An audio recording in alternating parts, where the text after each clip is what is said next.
This is the Lone Crater YouTube. We hope this video helps. You start by preparing the TV and device so they can find each other.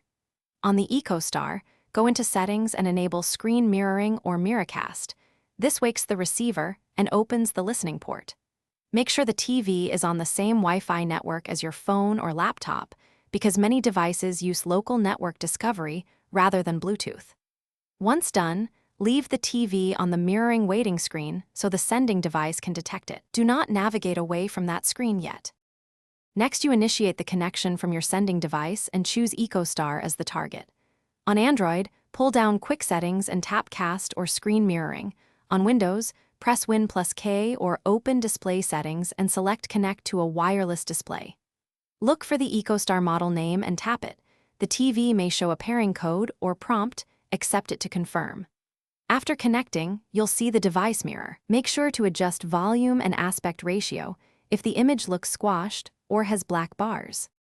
Finish by optimizing and verifying playback. Change the TV's aspect ratio or display mode so content fills the screen, and test audio to confirm it follows the video. If you see lag or stuttering, make sure both devices are on the same 5 GHz Wi-Fi band or move them closer to the router. This reduces interference. If the TV fails to appear, restart both the Ecostar and your phone or PC, re-enable screen mirroring, and retry the pairing. That often clears hidden network or discovery errors. Thanks for watching. Consider subscribing if we helped you.